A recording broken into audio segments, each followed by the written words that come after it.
Hey, Miami sports fans. Stop by Caneswear today at 2655 South University Drive in Davie, Florida. And check out their awesome merchandise selection of your favorite South Florida sports teams. From the Miami Dolphins, Hurricanes, Heat, Marlins, Florida Panthers, and Inter Miami, they've got it all.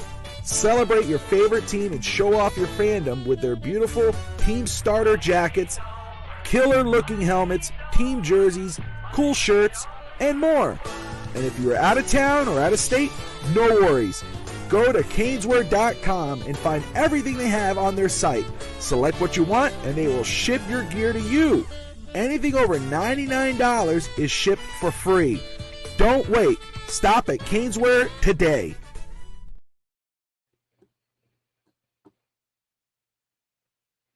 All right, everybody. Welcome to a breaking news edition of the Finstock Sports Network live reaction show. I'm Bobby Finstock, joined by no one right now. That's okay. Man, crazy. I was not expecting to do a show today. I knew it was getting close, that we were going to hire a D coordinator, and it goes down. Missed Finstock today with Fish Tank Hank because I was coaching a basketball game. I get to my car, and I see Dolphins have hired a D coordinator. Who do they hire? Baltimore Ravens defensive line coach Anthony Weaver as their new D coordinator. He was the associate head coach as well. My initial reaction, as you all know, if you've been tuning in, my rankings were, of course, Leslie Frazier, Brandon Staley, Anthony Weaver, and then everybody else. Weaver is a former D coordinator. He was the coordinator for the Houston Texans in 2020. He played in the NFL as well. I believe he was a second-round pick. He is a no-nonsense coach. He's a player's coach because he was a player, which we've seen how that transcends to players on the field. Looks like they get along more with guys who's actually played competitive football. So big news for Miami. I have not seen any what the contract is. It is confirmed by Aaron Wilson let me go ahead and pull this up here. Aaron Wilson of KPRC2, who previously worked for Houston Chronicle and the Baltimore Sun, who's close with Anthony Weaver. He reported that the Dolphins have finalized their deal with Weaver, making him the new defensive coordinator. He also interviewed, which is huge. He interviewed for the Falcons and Commanders head coaching gig, but gets hired as the Dolphins defensive coordinator. As we wait for, and I dropped the link here, if anybody's willing to jump on, you can to give me your thoughts on the Dolphins hiring Anthony Weaver as defensive coordinator. But my initial reaction is, I'm happy. I love it. Started doing a lot more research on him in the coming days, in the last few days, and just been very impressed with the way he carries himself, the way he talks, his interactions with the players, his history. Let's talk about him and potentially who he could bring with him from Baltimore, which is very intriguing because Miami needs linebackers and they might need some defensive line help. Credit enough, he might have some guys following him. We got someone here, so I wasn't alone too long. Let's bring her in, Miss Courtney. What's up, girl? I left thirsty for you. Ah, I know. We like this. We're like this. I've been here for 30 minutes, but I promised Bobby, and all of my word. I appreciate that. It's all good. I was tuning in a little bit there. I was hearing the guys at the end. He has a good group going on there, and Dolphins Thirsty right now. But yeah, I'll just give you what I was telling everybody here. I'm in the last few days, especially like yesterday a lot more, when it was emerging that this guy was probably the favorite to land the job, I started doing a little more research and started coming away actually feeling a lot better than I did before, because my rankings, this because we've talked about it, was Frazier, Staley, Weaver, and then everybody else. So Weaver gets the job. Weaver is a former D coordinator, coached the Houston Texans. He was defensive line coach there, and also then became the defensive coordinator before moving on to the Ravens. Watching some tape on him, and let me tell you why I like him a lot more now. I just noticed we share a birthday. Do you? July 28th. We share a birthday. And credit to everyone who's watching. Just so Finstanza can't join us today. I was just coaching my son's basketball team. He's coaching his son's hockey team. But he says we are looking at the Dolphins head coach in waiting. That's what he said. So I posted this, and I'll post it here too. I'm sorry, but tell me that these aren't the same men. Oh gosh. Kyle changes it. Down to the goatee. Bald. Look at that. All right. Every time I see his picture, I get PTSD of Brian Flores. But I like it. I don't love it. He wasn't my top choice, but he wasn't my bottom choice. Exactly. Yeah. So I don't hate it. I want to hold my opinion until I hear him talk and tell me what he envisions. What kind of scheme does he plan to run? What's kind of his defense philosophy? Because I don't think we know that. And I think so it's hard for me to can judge like Frazier, Vrabel, you kind of know what they bring to the table.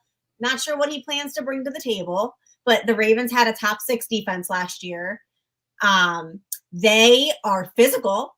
Obviously he wasn't the DC, but we struggled because they were physical, aggressive.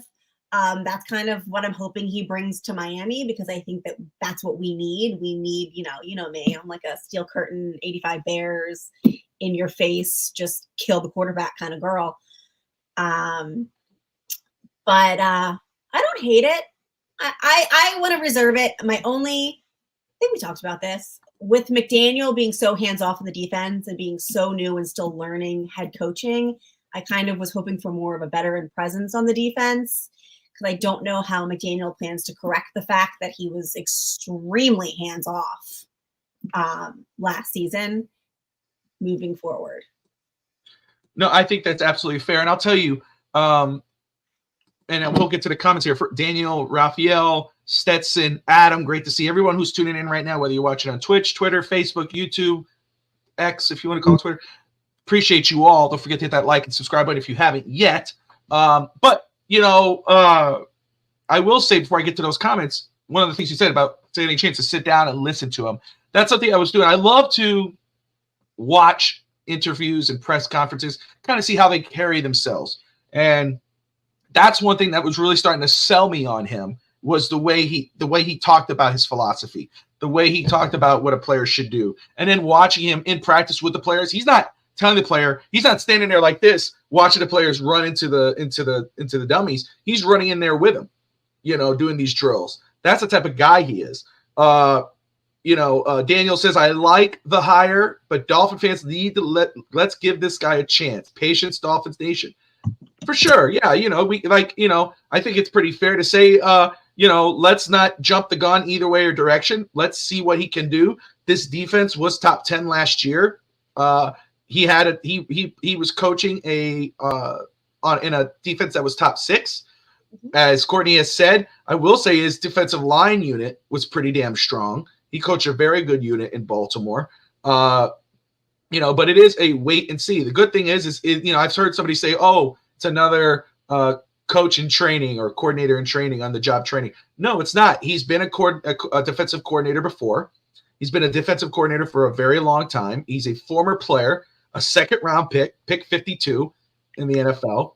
He has experience. He's played with Baltimore and Houston. He was the coached. He was an assistant defensive line coach for the Jets in 2012. He was a North Texas University linebackers coach the year before that. He was the defensive line coach for Buffalo in 2013. Defensive line coach for the Browns. Then he went to Houston for 3 years as defensive line coach before getting promoted to D coordinator.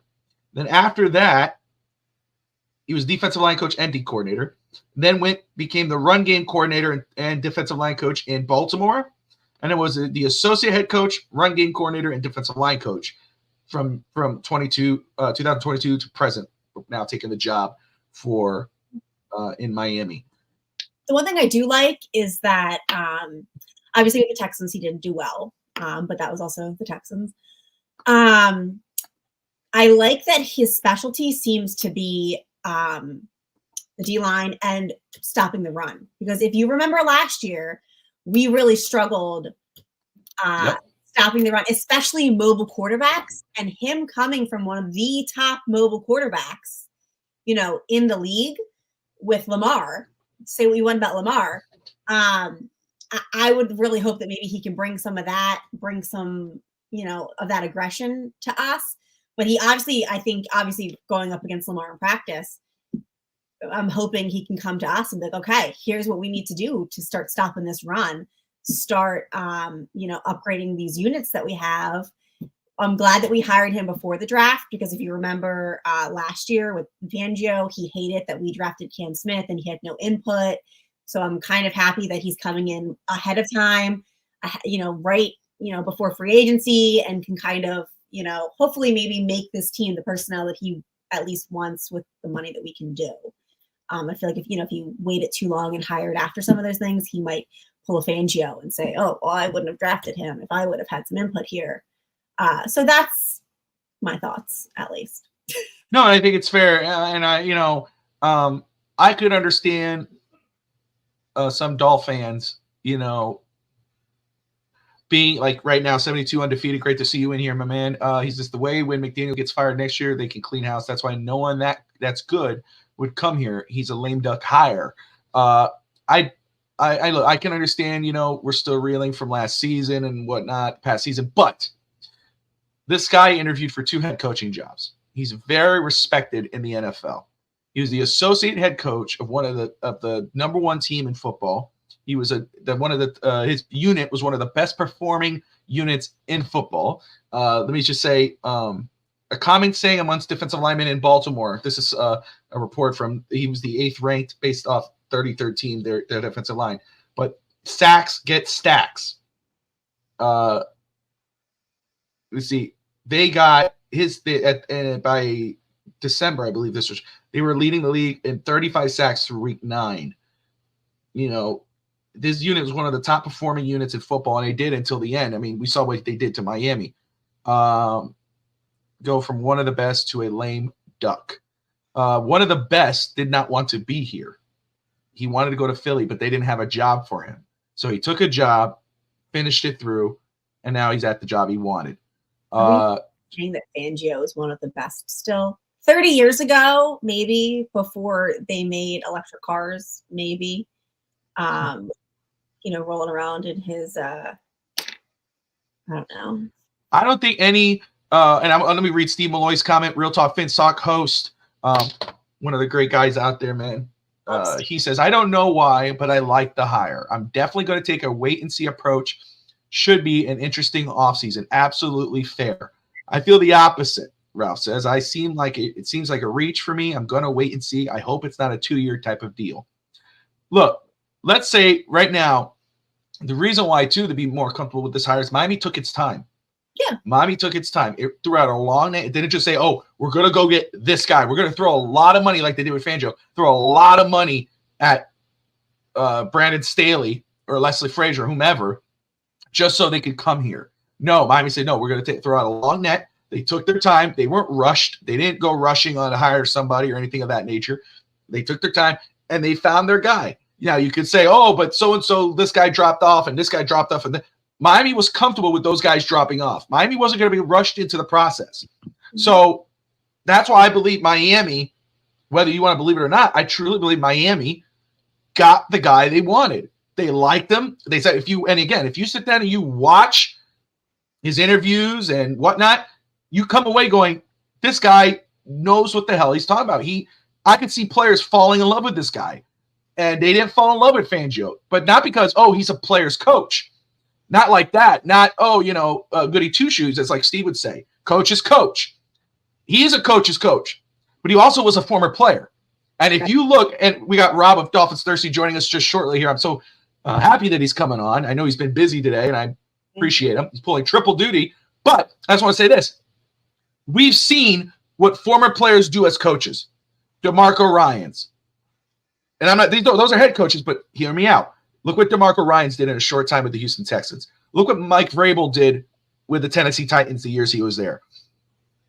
That's why Baltimore has one of the top rushing units or the top defensive line units in football. This guy was a second-round pick for Houston, and he went into coaching, and he's been very successful so far. This is his second stint as a defensive coordinator. That was a lame duck thing. We know that he probably got laid off when everyone else got laid off in Houston because Houston was Houston. Now Houston is trending up. But you look at his work in Baltimore, and there's no complaining. Let's go ahead and bring in the one and only Rob Mosley. Let me go ahead and pop that right there. Rob, I can't thank you enough. This is your second time today popping on Fitz Talk today. Yeah, exactly. And I just did my own little short version over on my channel of the breaking news. So I was watching when I got home. I was obviously, I was at basketball. And as soon as I got in my car, I look at my phone and there's all the breaking news. And I'm going, oh, gosh. And you know how it is for both of us, Rob. You and I are both going, okay, here we go. Exactly. And I wrote a little quick blog. I have to update my blog, but just for my website, I wrote something real quick. Then I just finished with Hank on yours at the noon show. And no sooner did I get off thinking, oh, all right. And then my phone says, Dolphins have hiring. At first, I'm like, Jordan Schultz. But hey, you know what? He knows his stuff. He's good when you look him up. Because, normally I look for the Adam Schefters or the Rappaports, but Jordan Schultz, he actually direct messaged me this. I was like, man, that's pretty cool. So I was like, yeah, I know. I was shocked at first. I was like, no, this is a fake. And then I went and it was him. So I guess he probably just went through, not that he knows me. He probably just sees, Dolphin account. Let me go. But I thought that was cool, man. So what did he say? He just says, hey, you may want this. You may want a heads up on this. And he gave it to me right before he tweeted it out and everything. Wow. That's awesome, dude. There you go. Oh, moving on up. There you go. I know, but like I said, I was saying, I sent him back. Hey, everyone to be on one of my shows? Absolutely. Hey, 100%. 100%. So just look, Rob, I know you've heard a lot of opinions so far. You had a good group on yours, on your show.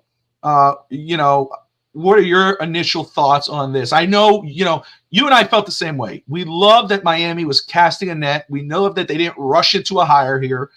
We both understand, and you tell me if I'm wrong, but we both understand, like Courtney as well, that this window is closing. Miami wasn't going to rush in. The hire they had to make had to be a difference maker, but they weren't going to rush into this. They did that with Fangio. They threw the book. They threw money at him. They said, hey, dude, this is your job. Please. He didn't want to be here. We understand that. Hey, you know what? Good for you. Goodbye. Good riddance. We appreciate the time. It didn't work out. But now Miami takes their time. They interviewed Staley, Frazier. They were interested in Shula. They were interested in Bobby Babich. They were interested in a lot of guys. They casted a wide net, came down to Anthony Weaver. Your initial reaction to that, sir? I like the whole search because it proves they had their eye on a lot of good talent. A lot of the guys that they had circled, 3 of them got defensive coordinator jobs in the league. So it's not like we were just saying, let's just pick this guy to appease people. Bobby Babich, a young up-and-coming guy. They had their eye on him. Buffalo kept him. Shula, which would have been a great name to Dolphin, but a lot of pressure on him here in that name more than anywhere else. This would have been the most pressured place, having the Shula name, trying to be a coach in Miami. But, hey, the Rams wanted him. Frazier, obviously, he's a big name. He went and got hired. So Miami did a lot of good research, had a lot of guys.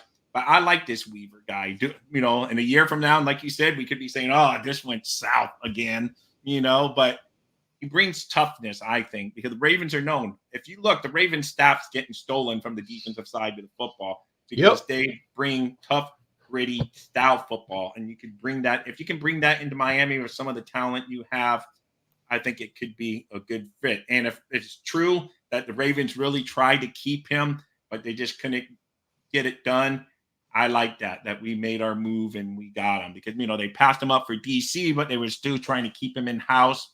But Miami snatched him up, and I like it. I mean, from what the names, I would have been okay with Staley too, honestly. I mean,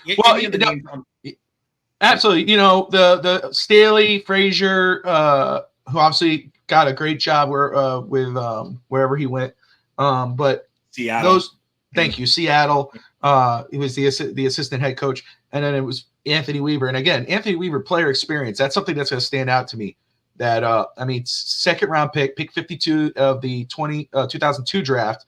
He started 54 games in his rookie. In his first stint with the Baltimore Ravens, drafted by the Ravens, not the Texans, and played one playoff game, and had signed with the Texans, where he started 44 games, spent 3 seasons with them. His career, 257 total tackles, 3 interceptions, 15 and a half sacks. So, nothing, obviously wasn't a hit as a player, had a good career, looks like. I mean, a long career and with certain games. But I think that's going to play well off to the players. Players didn't really catch on with Vic Fangio in Miami, it looks like, for one way or another, whether he was too old school, whatever you want to call it. But here, this guy, he's a no-nonsense coach. We share a birthday Thursday. I don't know if you know that. We're both July 28th. So me and him, we're like this now. McDaniel might be fired midseason before Tua starts his December choke. Well, we're not worried about that right now. But even though Finn Stanza called me before, he's coaching hockey right now, and he says this is the Miami Dolphins coach in waiting. That's what he said. But he just wanted me to make sure to say that. I'm only saying it because he asked me to. But again, and if it's not just that he played, and players, I think you look at player coaches and you've seen how younger players look up to those guys, they connect with those guys, that you get the best out of them. And a lot of times it's like, oh, but he wasn't that good of a player. A lot of players that were a lot of great coaches weren't great players, and so he could probably bring out the best. I'm looking, he played, you think what he could do maybe for a Jaden Phillips and those guys at defensive line, Christian Wilkins and so forth. If Wilkins comes back, Zach Sealer more likely. I like the hire. I think it's absolutely fair for Dolphin fans, Steve Malloy, Raphael. Those guys, wait and see, and then everyone should wait and see. No one should overhype. We need to stop overhyping players and coaches and whatever until we see what they do. Dolphins fandom and maybe just sports. We love to overhype guys until they do anything. Let's or crap on them. Let's wait and see how they do. Oh, you're 100% right, because you had a good take on this whole Caleb Williams. They're making them up. People love to build people up and then tear them down. That's what they love to do in sports, and that's what they're doing with this Caleb Williams kid. He's the best prospect since, Andrew Luck and all of this stuff. But then the minute he does poorly, those same people are going to be ripping him down. Yeah, and that's why I say I think it's not fair to the player. And then it caused, of course, it's a decisive thing amongst the fan base. Keep your expectations low so they don't get this. So keep your there she is. No, don't have to keep your expectations low because of what we saw what this unit did last season and what he was able to do with his unit in Baltimore and what Baltimore's defense did. You don't have to have your low expectations, but at the same time, don't go, oh, we're gonna win a Super Bowl now. Oh, we've done it, or this sucks, it's over. Right? Yeah, you can't. No, you're right. And sorry, Courtney, for making her be so quiet over there, but she did join my show too today. So thank you. I woke up recently. If you follow me, you know that I went a little hard on the White Claws last night during the Heat game. So I'm here. I'm here. At least your Heat are winning again, so that's good. Well, apparently, me being drunk during the games is the trend so far. So I promised to take one for the team from now on, and I'll do my part. There you go. Team player. Heat culture. I'm here for you. I have your back. Yeah. I mean, I don't. Unlike some, I don't press panic right away, and I'm just I don't love it. I don't hate it. I kind of said I'm just kind of okay. So he's our guy now. There's no use in whining, complaining, bitching about what could have been. He's our guy. And let's wait. Let's hear from him. Let's see what he says. What does he feel? Where does he want to move Miami? Let's wait and see. Let's see what he does in the draft, in free agency, who are a guy. We got to see. And there's no use in being well, I want it so-and-so. Well, okay. She didn't call back. I don't know what to tell you. Time to move on. And that's all we can. Unlike Evan. Evan ears are ringing right now. Oh, I have a feeling he'll sneak in, even though he told me he can't. I will say they have better foundation and a better culture right now. Probably a better foundation, Yeah. Coaching, Jim, the consistency. They've had John Harbaugh for such a long time, so absolutely Baltimore's a different beast. But again, you look at what that unit was able to do, and talking about their unit, the players over there. I saw something, and again, Rob knows this. People on Twitter always say, oh, I have sources, or I'm hearing this, or I'm hearing that. We don't know what's true from fact. You try to stay within the guys that actually break stuff. But some stuff I've seen on there from guys that are, I don't want to throw the word credible, but they're semi, but they were saying that they've heard that linebacker Patrick Queen and defensive lineman for Baltimore Ravens, Justin Madubuike, I'm probably butchering that name, but both very good players, would like to follow Weaver if the opportunity presents itself. If he gets hired, obviously he did, and of course if the money makes sense. Miami needs a linebacker. Patrick Queen's a pretty damn good one. That would be a pretty damn good signing if it can go down. And obviously we don't know what's going to happen with Christian Wilkins. Maybe the Weaver signing excites him, and he says, "You know what? Let's do this." Or if he goes and gets a big contract somewhere else, maybe Justin Madubuike, who's familiar with Anthony Weaver's defense, comes on over, and you pair him with Zach Sealer. What's up, William, man? What's up, brother? I saw your message. I will respond. The link's up top, man, if you want to hop on and give us your quick thoughts as well. I need some hopium, not falling for the banana in the tailpipe. Well, 72 undefeated. Do me a favor, man. Put in the comments, not about your thoughts on Tua. Don't give me your thoughts on Tua. Don't give me your thoughts on McDaniel. Tell me why, with Anthony Weaver, you're not excited about, or not excited, that you're not comfortable with the hire.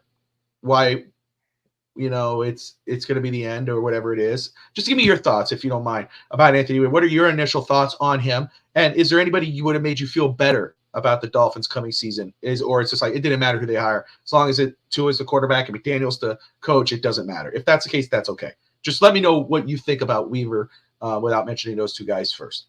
And then let me know who you really wanted. Scotty, if Weaver could bring those two, he's already worth the hire. And no doubt.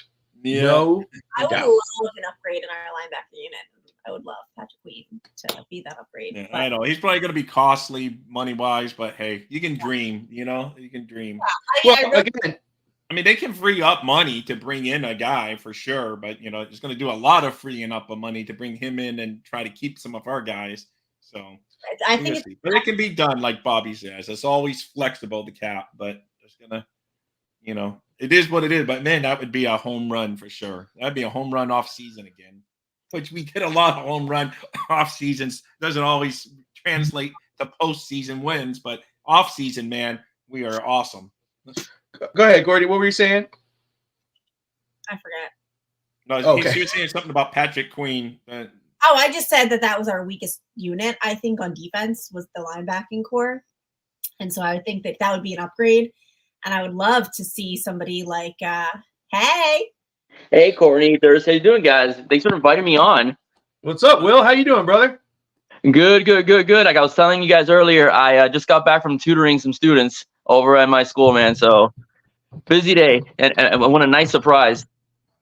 Absolutely. You're happy with the move. Me too.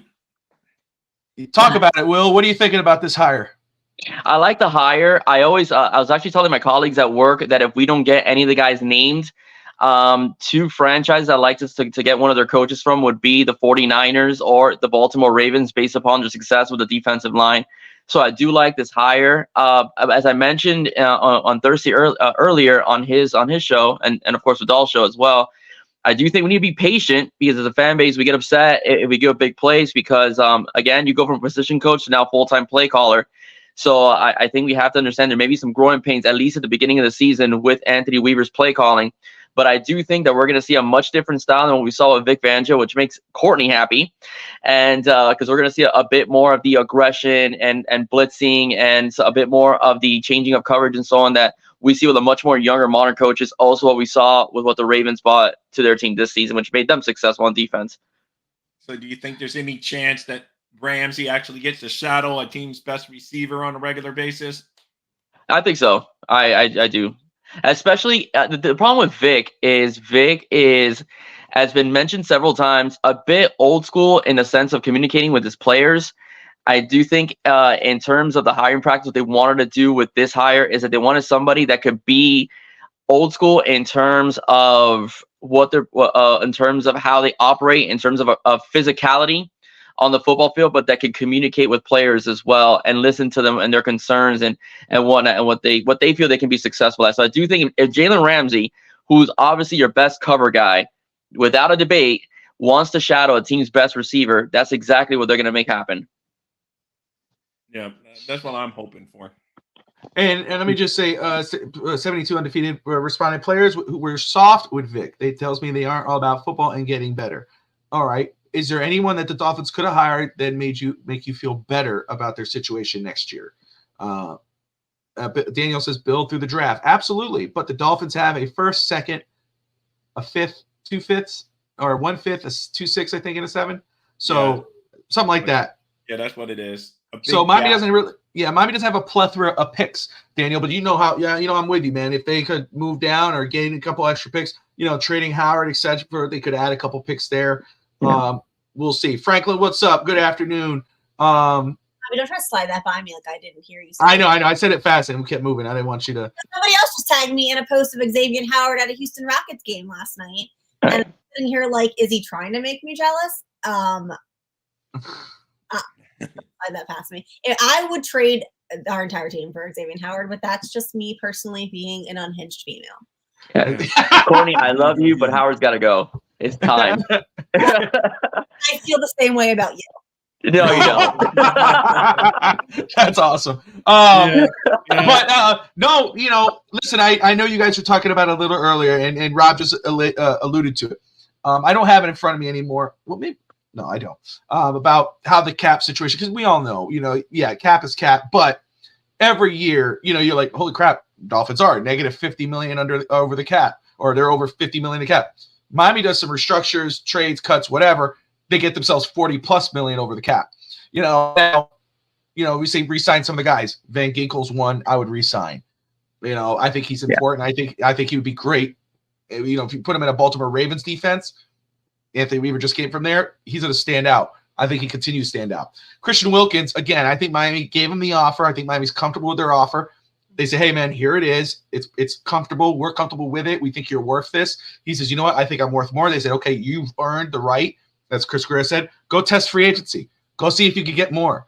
He can go do that. If somebody's willing to pay him over that 20+, he's going to go. We appreciate. Thank you. Goodbye. If not, the offer's here. Come join us. We look at what this team and then I'm speaking as the Dolphins and Christian Wilkins. Look what this team did last year. We just got to get over that. And can they do it? It's a wait and see. And I know some don't believe it here. Some do.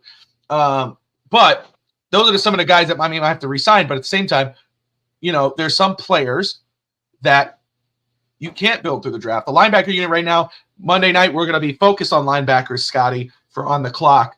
Or Daniel, excuse me. So tune in there. I know the guys are working hard, watching some of those videos. We're going to talk about the top 5 guys. We're watching that tape right now. So that's why you tag and trade Wilkins. That's why you would tag and trade Wilkins. If they have a deal to trade him, if they got but I wouldn't tag him without having somebody in place to take him, because then you're stuck on the books with a big contract. So, they should have done. Mark, thank you for tuning in, man. Mark SQ, trade Wilkins before you lose it for nothing. And that's why, again, I love Wilkins. I love his heart, love his energy for the team, all that. But when you decided that you weren't going to pay him what he wanted, and he was saying he wasn't going to sign until you paid him, you should have traded him at the deadline. That's just what it is. And don't get me wrong, salt and pepper, we love it, right? Everybody love it. We want him to stay. We know what he is. But Miami should have traded him at the deadline, get something for him now, because he's a free agent already. So, Scotty, Trotter at 53 has to be considered. Yeah, sure. But there's a lot of other linebackers there and so far, Scotty, I don't know if you've been, maybe you have, watching some of these linebackers, especially Trotter, and I have been focused on Trotter. I'm a little underwhelmed with him. Adrian Cooper from Texas A&M, that's a guy that's intrigued me. Cedric Gray, and I know the name is not gonna let you guys are probably gonna eyes are gonna pop up. Tommy Eichenberg out of Ohio State, another guy. But I don't know if he's related to Liam Eichenberg, but Trotter. I think the brothers are something, aren't they? Sold then. Yeah. Yeah, I know. Call his mom. About 53 is not a bad pick for him. Yeah. What were you saying, Rob? I'm sorry. I think they're brothers, but I'm not sure. Don't quote me. Man, let me look that up. See, are they brothers? Stop. Yeah, dude. That's what. Yeah, they are. That's why I said I looked it up some point during the year. But this Eichenberg's a better player, Scotty. Scotty and I had this discussion already. So he says this Eichenberg's nothing like his brother. I've been impressed with what I've seen from Tommy Eichenberg. I really liked. Yeah. Okay, yeah. He's the younger brother of like. Right. Wow. Okay. All right. But Scotty says the younger brothers. Liam wasn't bad in college though. It's the pros where he's had his issues. But Liam Eichenberg wasn't bad at Notre Dame. It's just his issues have been picking up the pro game. So I mean, we'll see with Tommy, but Liam's issues has been at the professional level, not the collegiate level. We could have a little like Watt situation on our hands. We could be. Yeah, but you're 100% right, Will. I will not allow it. You're 100% right. So many of you guys are great in college and they don't pan out, and then guys that only make a big name in college, they come to the pros and they're studs. So, that's why, again, like Rob, I've told you this in the past. When it comes to to me, mid-round picks are like the bread and butter. I love because we don't have a first round pick. I don't want to cover the draft. I don't want to do that. It's like, dude. That second, third, fourth, fifth, sixth, seventh, those picks are the golden goose. That's where it gets fun. Because you force yourself. Peyton Wilson, Peyton Wilson's a good one. Maybe like you said in the 50s, Daniel. So I'm not down on linebacker in this draft. But I'd love to draft a linebacker later round. I think the first two should be spent on offensive line, and then I think 5. 7. The big problem with the Dolphins is here, like Bobby said, the wheelhouse. We don't have anything after the second round. No, it's a third. It's such a big void. Such a big void. So maybe if you can trade back, but yet you don't want to trade too far back because then you pass top level talent. So, but I might be wrong. But isn't this a draft that's deep in offensive linemen? So you can hit in the second or third round with a lineman. You don't have to necessarily go first round with an lineman. Yes. And what Scotty is saying is true too. And I've heard this with our group of guys who do this, the Coach Vogel, Josh Wingate, other guys who do scouting and involved in that stuff, and they do it for the channel. They've said they haven't been impressed with this linebacker group so far. And what I've seen, again, Trotter is what I've watched more. Andre Cooper I've been more impressed with, but Trotter is not somebody who is the closing in, all that. I mean, I have to watch more. I'm not going to say, I think he's a good linebacker for a reason. But this draft so far at linebacker is not very strong. Offensive line, it's very deep. Wide receiver, very deep. Edge is good, but linebacker is one of the things. So you might have to grab a linebacker if you don't get a Patrick Queen. Or even if you get a Patrick Queen, you still go. Again, like I've said, William, is that I don't on any position, probably other than quarterback, I wouldn't sleep on any position for Miami with that first pick. And I mean that. Any position you throw at me, I'm like, wide receiver. I don't sleep on that. But yeah, 6 OTs go before our 21st pick. They could be. Offensive tackles. Jackson Powers I've decided I've chosen him. He is my draft guy. So somebody warn him.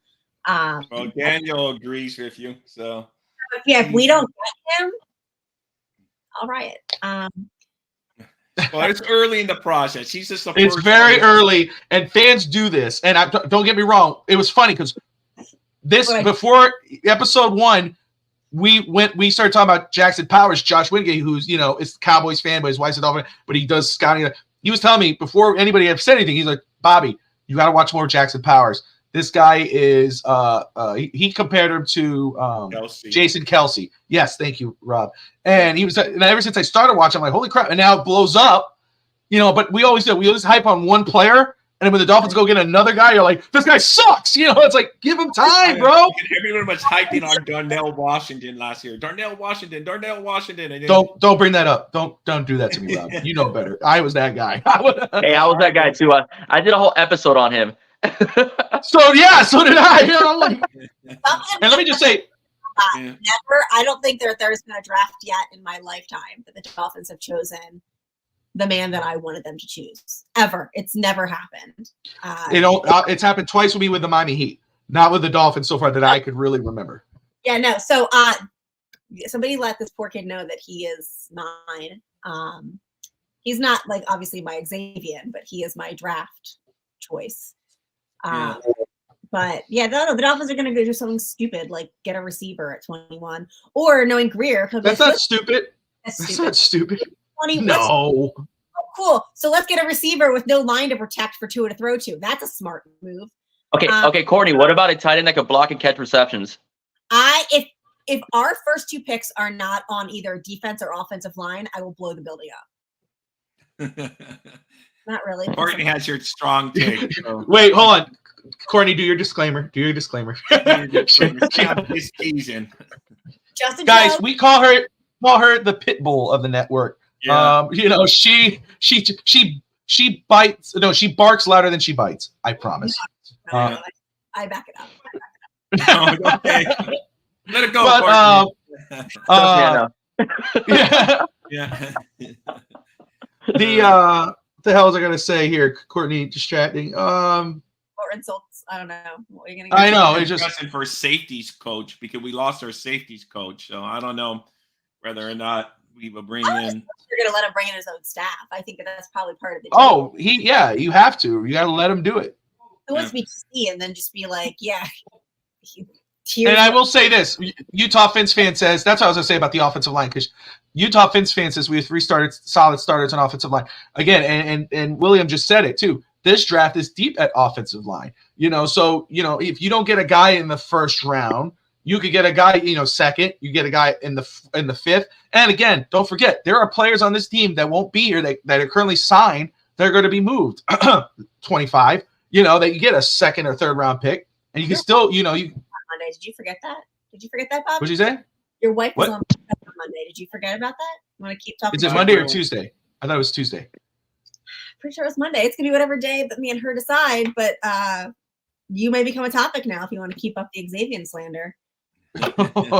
Okay. Troy Fautanu, absolutely. But we need it all. We have O-line starters. That's not the problem. Is that our O-line starters?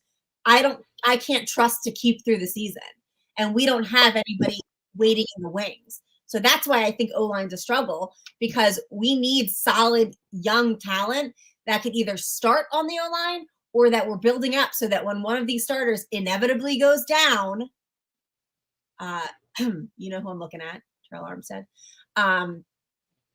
we can pull somebody in that is not going to struggle. Lamb actually did okay, but I don't know if Lamb's a free agent too, so I don't know if we could get him back. But I liked Lamb okay. He was much better than our backups than the previous year. At least Lamb came in and he just didn't totally stink. So that was good. Yeah, the Canes have 2 guys that are grading really high. They're going to be in the draft this year. Matt Lee, the center, and Javion Cohen, the left guard. None of those guys gave up sacks.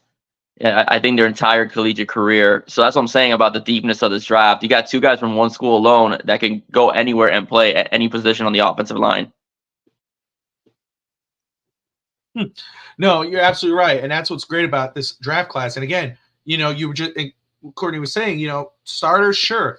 But depth is an issue with this team. Absolutely. I don't think anybody would argue that point. And so, like a Cohen, who you probably get 5th and 6th round, and he could be a reliable rotational player if somebody goes down, like whoever. Yeah, I think Miami should really focus on left guard, possibly center if you can't bring back Connor. But left guard for sure. Troy Fautanu, Jackson Powers. You can put him on either spot, center or guard. Tackle Kendall Lamb. If Terran Armstead decides to come back, bring back Kendall Lamb. Lamb did a very good job sitting behind and playing for Armstead when he went down. Let me see here. Xavier is trash. Miguel Rodriguez. I don't know whoever said that, but whoever said that is trash. But let me go ahead and see if there's any updates. I don't know. Would he bring back Caponelli, et cetera, et cetera, et cetera? You have to believe they're going to give him the opportunity to bring his guys in.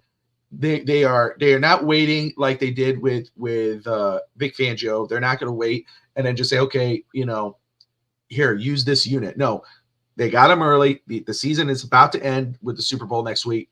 They're giving them the opportunity, and then they're going to, and I'm sure they're going to tell him, hey, who do you want to bring in?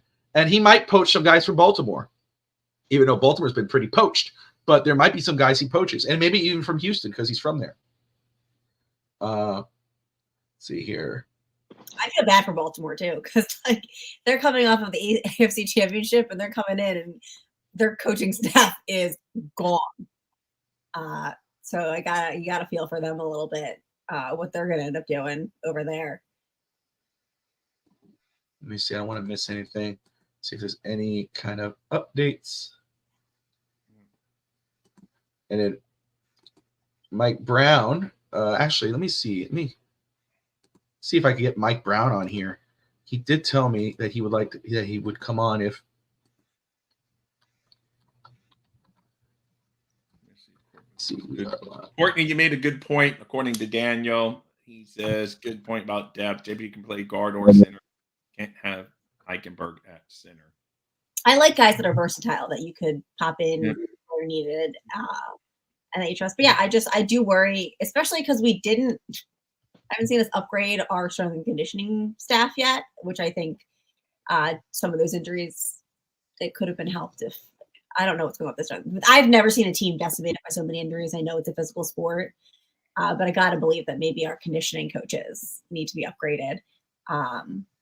But yeah, I think I never hate depth, but I like depth at the fundamental positions more than the skill positions, because I think you can get farther if you have look at the AFC and NFC championship game. If you look at all the teams in the championship games, what the common denominator is that those lines, especially the offensive line, I mean, those quarterbacks had like 15 to 25 years to throw the ball, to prepare. And I know Tua is like the 2.5 second kind of guy, but I really think that having a solid line, creating those gaps for the quarterback is going to be a make or a break, especially if we are rocking with Tua again for another year, which it sounds like we are at least. Yeah, no, we're definitely rocking with him for another year. So at least one more year. And, from what he said to when he was talking, it sounds like contract talks might be in the works. So we may very well, that's going to be an interesting day on Dolphins Twitter. On that. What contract? What contract? I'm sorry. Tua. Because the local media was asking him if there have been, he goes, yeah, actually there have been, but that's for my. Yeah, he said, he said, I think that will happen. I saw that. Yeah. Well, we know they've talked. They talked last season. They didn't talk about the contract this season, but they stay in touch, and they're talking now. But my 2 cents on it, even if it goes down or whatever, and it might more likely would, just so they could get flexibility within the cap. And I will say this for people who are not, I would just say, and respectfully, Tua haters. If they extend Tua, doesn't mean that you're stuck with Tua. Did the same thing with Tannehill, and they traded Tannehill a season or two later. You do that because obviously you have no one else. It creates flexibility, and then you create security within that guy. For that guy, it's just business. It is what it is. I don't think it's the end of the world. But my 2 cents on it is they're facing. Basically, they're giving a brave face. They're saying, yeah, we think it will happen. And yeah, we want him here long term if he plays up to par or whatever you want to call it. I think they're playing what's that, chicken, whatever you want to call it. They're playing chicken, putting a brave face in front of everybody else and then seeing what happens. Let me just read off some of the free agents, defensive free agents for Baltimore. Baltimore. So, of course, number one, Patrick Queen. We talked about defensive lineman Justin Matabuki, I'm butchering that. Jadeveon Clowney, Ronald Darby, Geno Stone, Kyle Van Noy, Malik Harrison, Brent Urban, corner Arthur Millay, corner Rock Yao-Sin, corner Darryl Ruley, linebacker Deshaun Phillips. Let me make sure. Yeah, and that's about it. So they got a pretty big list. Yeah. They got a pretty. Yeah, obviously there's a lot more offensive guys on there, but defensively, look like. Say what? I said, what's their cap space look like? Because that'll determine how many of those guys they can maybe bring back. Not sure. I don't know. I mean, being one of those top teams with a stacked roster like that, they might be where like Miami's at. But the issue with Baltimore that's different from everybody else, kind of like New England was for years, is that you could lose a guy and just replace him with someone else because they're very good at drafting. They could get a guy and you go, what? Damn, they kind of reached, and it ends up being some stud, right as soon as he plays almost. Well, according to Over the Cap, I'm looking it up right now, and the Ravens have like a little over $7 million plus. So they're not way up there, but they're not in the red. So they're under by 7 million, whatever. So obviously, we've talked about Patrick Queen. We talked about their defensive lineman, but is there anybody on that list that you hear name wise? You're like, oh, that's a guy I could see on our roster. What, Courtney? Two. I would take Clowney and I would take Van Noy. Oh, Van Noy back. Oh my goodness. So he's already been here once, but hey, I can't believe he's still running around, man. And he was on a good team again. He's the one that got a 15-yard penalty though against the Chiefs like a knucklehead. But when he went up there and like head-butted Kelsey, and Kelsey did the pointing him out like a kid did. Hey, look, Mom, look. And they gave him the 15-yard penalty too. But Van Noy's okay. But I was thinking that. And Clowney, it seems like every time he's a free agent, he's linked to the Dolphins, and he never comes to the Dolphins. Unless he likes this guy. Maybe he actually likes this guy, and he would come to Miami. But it seems like he ended with 9 sacks this year. And I think Clowney would fit in, just personnel-wise with our team. Yeah, every Courtney. Yeah, and linebackers, we need them. And Clowney, obviously, edge, and that's depth and everything else. And he's played very well this year. Ronald Darby is another one, corner, because we know we might need a corner. I think Darby makes a lot of sense. California says, I'll be in hospice before we win anything. Scotty says, I've always liked Clowney. 72 undefeated says, we're on the Tannehill 7-year plan. I will say we are going on year 5 of Tua, so you only have 3 more seasons left. Mm-hmm. Yeah. But let's be honest, Tua's been a hell of a lot better than Tannehill was his first few years. I mean, despite his limitations with arm strength and his height, Tua, the numbers he's put up, he's been in a couple playoff games and so on. He has shown a bit more that he could. You can at least look to extend him a little bit, based upon his performance on the field, even if it is just the regular season. Tannehill couldn't hit Mike Wallace going deep, so and he had a much stronger arm. So let's be a little honest when it comes to Tua. No, I mean, he's fine, but I think we just, some people think we need better. They don't want to just settle, oh, he's the best since we have Tannehill. People think that's a weak take. Yeah. That's all I'm saying. That's what I see when I see people fight on Twitter, endless debate. To me, I always rock whoever's wearing the logo of the Miami Dolphins. That's who I support. That's who I roll with. And if they choose that, that's fine. But I can also see some concerns just because in the big games, he didn't perform well. And that is concerning. That's my only thing I'm worried about. I felt like we kind of disappeared other than the Dallas game where he led us to that game-winning drive. And I thought that might get that burden away from him. And then we never won another game after that. I was thinking, maybe he gets that off us. We beat a good team. He's the reason we drove down the field to get in field goal position and called good plays from the McDaniel. I said, okay, finally we got this monkey off our back. And then we never won another playoff game. I mean, but finding elite quarterbacks or good standard quarterbacks is not that easy it really isn't. And I mean, not a lot of teams, but I'm sure some teams with quarterback situations wouldn't mind having a guy with Tua's numbers. If that's the case, you might as well reach and maybe draft somebody in this draft. There's another good quarterback class. Draft someone in this quarterback class to maybe push Tua a little bit and let them know that if you don't play well this season, we may have drafted your replacement. So that's something if the Dolphins want to go with, they can kind of understand. But I just think, as far as like the Tua and Tannehill comparisons, I think Tua's done a bit more than Tannehill has, in his first 5 seasons. Tannehill went to the playoffs not because of his performances, because he had Jay Ajayi run for over 1,000 yards. That to me was the reason why Tannehill even got to the playoffs. Tannehill needed a good running game to make himself look better. Whereas in many cases, Tua's been the offense. At least in the first season of Mike McDaniel, when he went away from the run, Tua put up some really good numbers, even in his first season with Mike McDaniel before he got hurt. And this season was kind of like the same. I mean, his numbers are nothing to sneeze at. They got us nowhere because we ended up getting bounced out in the first round of the playoffs. But nonetheless, nonetheless, it's not something to sneeze at either.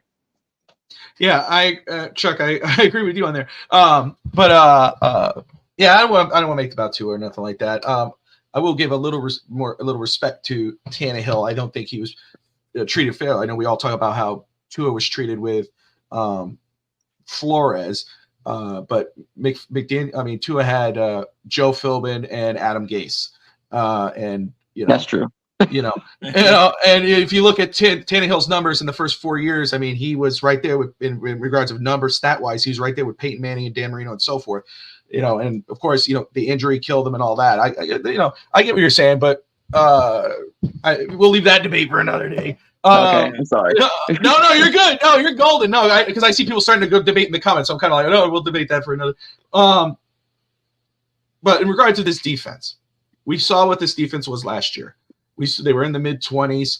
It was when Jalen Ramsey got here when this defense kind of skyrocketed. Went from like 24 to 15 to 12, 10, and then almost up. I think it was 2 and 3. Then it kind of fell back to 9 after that losing streak. So, William, now that obviously we'll have more time to see what Weaver does with his staff, what he does with potential players that come here. However, in your mind right now, do you see this defense with the talent still there that's projected to continue? Can you still see it staying within that top 10 range? Or do you feel like, hey, you know what, it might take a step back before it takes 3 steps forward? I think it will take a slight step back early on in the season because only the fact that it's a new system and it's one thing in practice versus live game situations when the bullets are flying. But I do think the team will get better defensively, like what we saw this year with Vic, because of the fact, first things foremost, what helped Vic Fangio's defense was the return of Jalen Ramsey. But I do think the team in general kind of got the concept, and that's not coming from me. That's coming from Javon Holland himself. He mentioned it in Hard Rock that Hard Knocks, once they understood, they started balling out a bit more. But I do think with the pedigree that Weaver brings to the table, I do think with the fact that if we could keep our front four intact, and even with the returns of Bradley Chubb, with the returns of Jalen Phillips, and our secondary, if we could draft even a little bit in the secondary to make our secondary better, I do think this team could still be in the top 10. They have a lot of talent. Christian Wilkins is really good. If we could find a way to keep him, whether franchise tag him or just extend him in which possible, he's really good. He's very durable. He helped Zach Sealer a lot get to where Zach Sealer was this past season, because a lot of teams did double up Christian Wilkins. So to answer your question, I do think we could be a top 10 defense. It's a team already built on aggression in terms of blitzing. So I just think we're just going to go back to that. So I do think that we will be a top 10 defense again once all the numbers and once the season ends. That's a well said, Will. And Ray, that's what I was running, what I asked at the end of my show. Rather, is Weaver going to be on the sideline, or is he going to be up in the box like Fangio was, or is he going to be down on the sideline? Bingo says he's a sideline guy, so we will see. But sometimes coordinators, we will see what he does. I don't know what he was a defensive coordinator 1 year in his 10 years as a coach so far. I don't know if he was in the booth or he was on the sideline guy. So. And I will say this too. A lot of complaints you hear about Miami's defense, especially in that tough stretch where we dropped 3 and then we lost the playoffs, whatever, is that they weren't physical enough. Baltimore, those teams, they out-physicaled Miami. They beat on Miami. Where does Anthony Weaver come from? He came from Baltimore. Right. If there's any defense that's damn physical, it was that defense, especially that defensive line. I think he brings that physicality to Miami. So, yes, we got to see what players they bring in. But like I said, the players that we expect back on this roster, where do we see – can we see them? Where does this defense go from here? We could talk all day about who may be here, but I'm talking about with the guys here. And just him alone, I think he brings that physicality from Baltimore. He's going to put that on these players. Rob, what do you think?